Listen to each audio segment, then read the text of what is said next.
This is Arsenal's year. It's our year, guys. It's our year. This is the best opportunity that we've had to win the league since 23-24. And we were going up against what would end up being the treble team. I don't think we're going up against a treble team this season. I don't. I don't think we're going up against the best version of Liverpool either. I think we have a squad that's deep enough. I think we have enough talent in the team. I think we have enough experience now in title races to know what to do. This is it. At the time of recording, we are 4 points ahead of Liverpool and 3 points ahead of Manchester City. Those are not big gaps, but they are gaps. And it does show that Arsenal have done incredibly well to weather the early storm of starting off a new season with lots of injuries and lots of new players. Having to win games week in and week out, having the most difficult schedule out of everybody that's going to be going for the title or thinks they're going for the title, right? We've had the hardest schedule. We've had to weather lots of injuries and new players, and we are 4 points clear of Liverpool and 3 points clear of Manchester City. It is early days, but this is the most calm and the most secure that it's felt for Arsenal in a while, probably since the back end of 23-24. That's the last time I think it's felt like we could really go for it. Right? Because all of last season was pretty much a throwaway. We fell away way too early, right? And early on in the season, like first couple days, especially after the transfer window closed, I wasn't sure that I thought that we would win it. I think that, personally, I expected Liverpool's players to do a lot better, their new players to make a huge difference. But what's ended up happening is it feels like so many changes are not being dealt with well by Slot.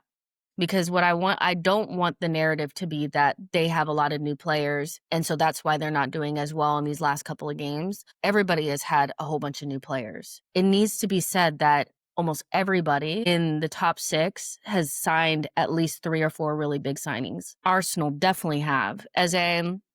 We had Madueke come in, we had Gyökeres come in, we've had Zubamendi come in. Those are big signings, and that doesn't include the Mascaras and the Norgards and all of those. But we have at least 3 big signings. Liverpool had their signings, but Manchester City also had big signings come in as well in January and in the summer. We know Chelsea made big signings as well. Tottenham made big signings. So Arsenal have dealt well with the changes in their team, with injuries as well, with a difficult schedule. That needs to be said.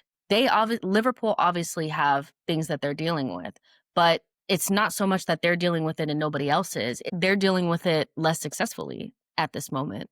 And so Arteta deserves a lot of credit for getting us to this point where it's really early days, but the foundation of this is probably as worse as we will be. This is probably as bad as we will be. We have a really good floor right now where we don't quite know where our ceiling is with all these new players, but we know that our floor is where we are now. Winning games, clean sheets. It may not be pretty, but we have a way, right? And so it could definitely get better from here with players coming back from injuries and obviously players learning how to play with each other. But just being able to deal with new players coming in that lack of cohesion and that lack of chemistry and still being able to win games is something that other teams are not able to do, which is why Arsenal are at top of the table right now, which is something that I did not think would happen. I'm not going to sit here and pretend like I thought when the window closed that we would be at the top right now. I definitely thought, and I still kind of feel this way, that Liverpool still have a higher caliber of player at the top level.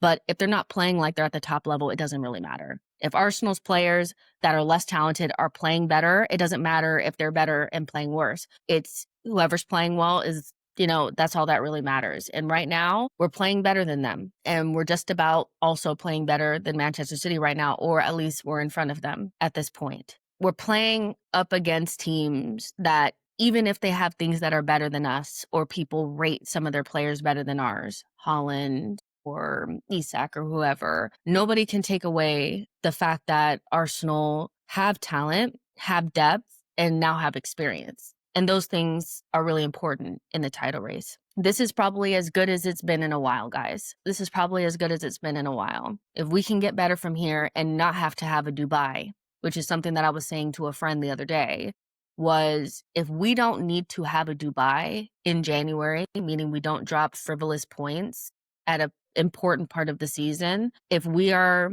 top of the table and or maybe like 1-2 points away, going into the second half of the season, we should be really ready to make a serious push to win. Because again, we're not going to be going up against, I don't think, a treble city like we did in 23-24. They ended up winning everything, basically. Yeah. We're not going up against Liverpool of last season when we're in dire straits with injuries and just not ready to go again for the third year in a row. We're not going up against, Pep City from a couple seasons ago with no experience in a title race whatsoever and a very thin squad. This is our best chance in a long time.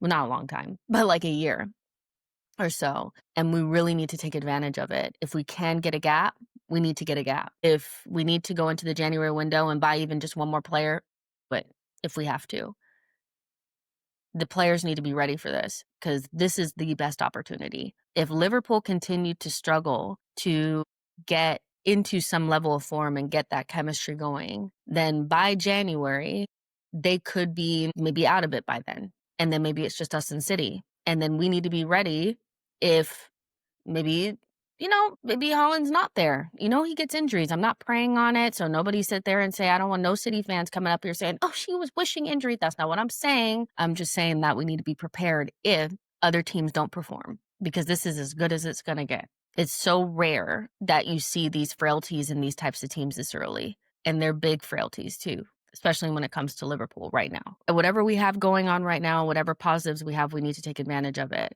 because things change quickly. And if we can get a gap on them, we need to take it. My feeling going into this season is if I have to choose between being the chaser or to be the chased or the chaser, I want to be the chased. I don't know if I believe that Arsenal are good chasers. I think we can stay close, but we don't. I feel like sometimes we fail to capitalize when the pressure is really on. And I almost rather us be in a position like we were in 22-23, but with the ability to lose the Saliba without losing our shit. Because essentially that's what happened. We lost Saliba and then we lost our shit. We literally fell apart off of the back of one injury. If we were to lose a major player at this point, we would know how to deal with it. If we lost Saliba, we know what to do. We have Mascara. If we lose, we've already lost Odegaard and Saka, we knew what to do. So I actually would prefer us to be ahead this time. If we could create a gap, we have some favorable fixtures until we run into that weird little period where we play Spurs, Bayern, and Chelsea in 1 week. Before that, we need to make sure that we don't drop any points and that if they do, we make sure that we just lengthen that gap.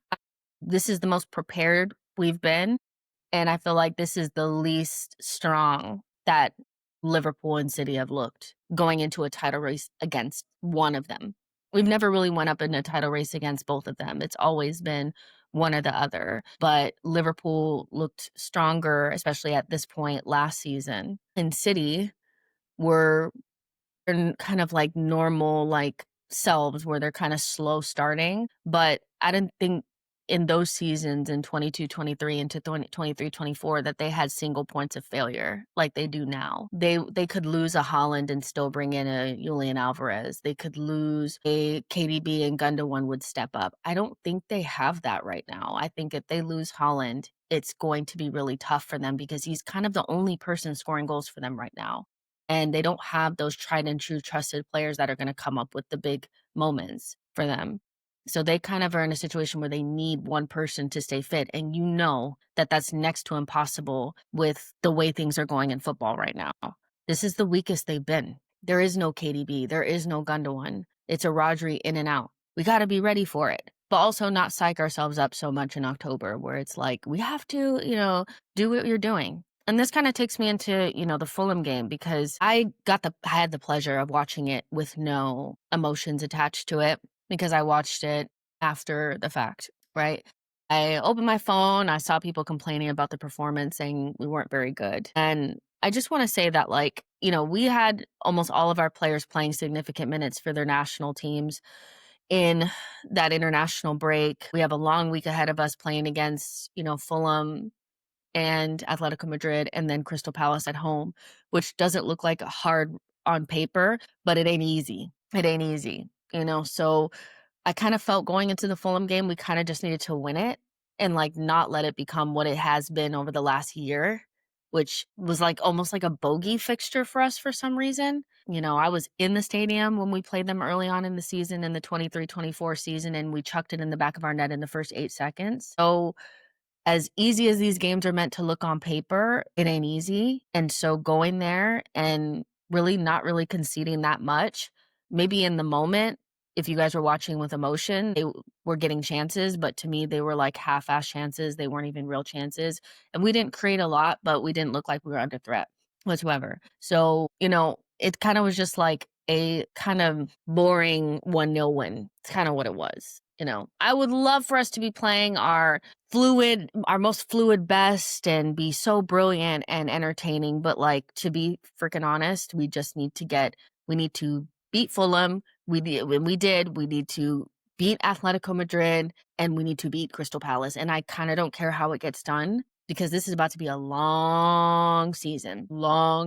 We will get some games where we look like, oh my gosh, it's 22-23 again. But I think a lot of games are going to be like this, because we kind of just need to win them and just move on. So yeah, the Fulham game, obviously we're going to be criticized every single game, whether we win, lose, or draw, because we're the main focus.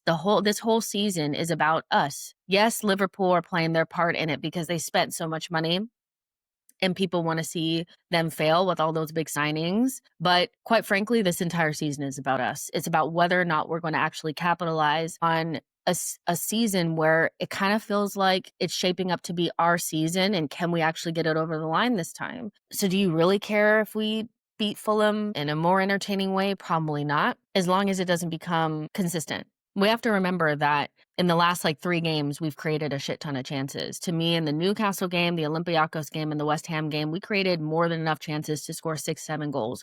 We just weren't clinical in some of those games, but we created a lot. This is the first game since those 3 games that we actually played up against a team that was an organized block in some way, and I think we struggled to break it down. I hate to be I gotta say it, we will miss Odegaard as much as it's like, just play Eze in midfield and all will be right.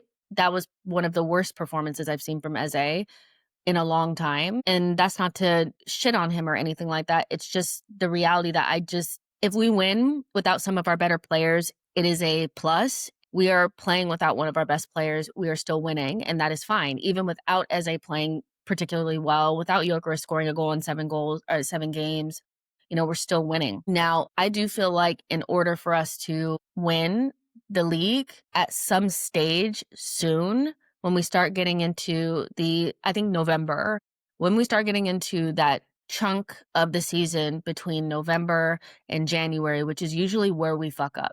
We usually make a huge mistake in around December, and then we make a huge mistake in April. That's usually where it starts to fall apart for us, right? So the November, December, January, February is going to be really important for us. And I think 2 things. It's going to be important for some of our players to come back. That includes Madueke, Kai, and Odegaard. You can add Jesus in there if you want to, if that's your whatever. That's your hill to die on, that's your hill to die on.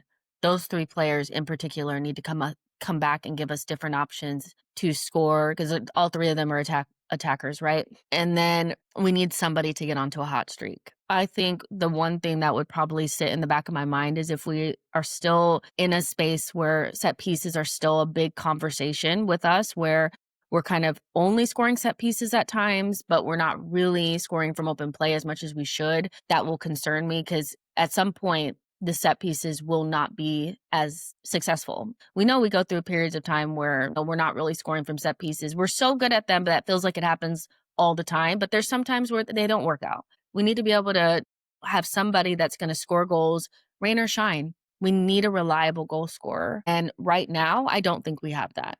That's the one thing that will need to change in November, December, January time for us to maintain where we are now, is not to get in a situation where for some reason the set pieces dry up and then who's going to score?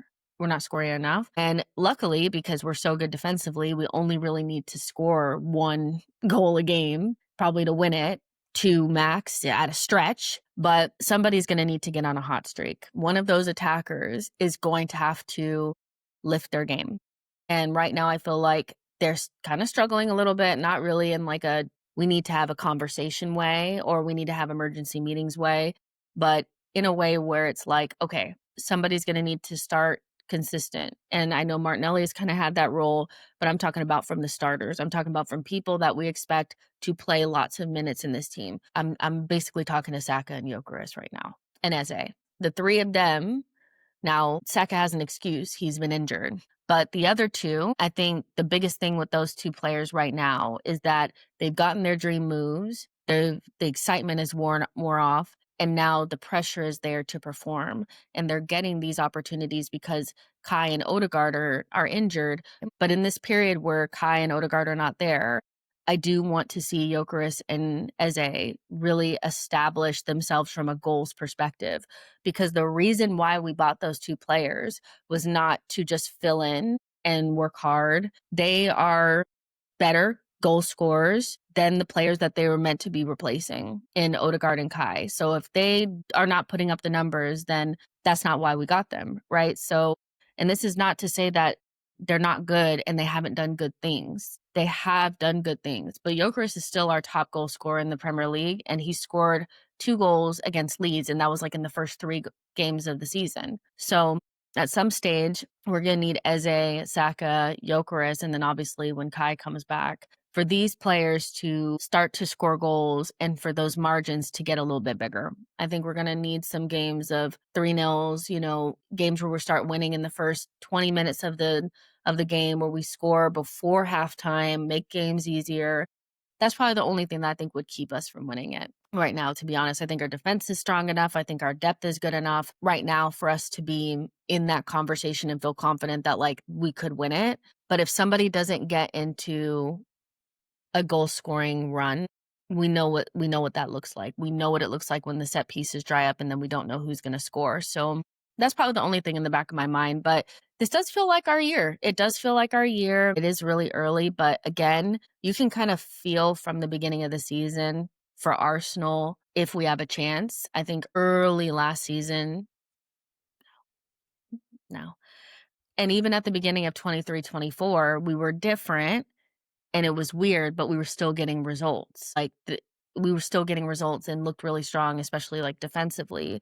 And a combination of, different players were scoring the goals until we got to the second half. And then it was Kai and Saka and Trossard and players like that really put their foot on the gas at the end of that season.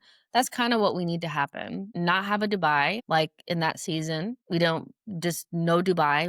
We should not need one. We should be able to avoid the crash in December, November period, whatever time that is, and then hit the gas in the second half of the season with some of our players that we bought for this reason and some of our players that we trust, like Saka and Kai, to start getting those better goal scoring numbers. And as long as we got the set pieces and we keep clean sheets, it's looking good. But yeah, it's a long season ahead. It does feel like it could be our time, but we shall see. It's good that we've gotten some of those big fixtures away.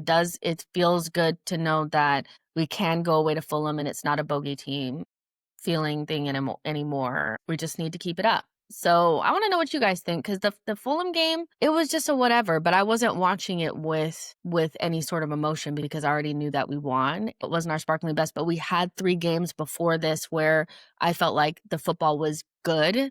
Even if we weren't clinical, we're just not clinical for some reason. I don't get it. We bought literally a 9 and we're still not clinical. It's crazy.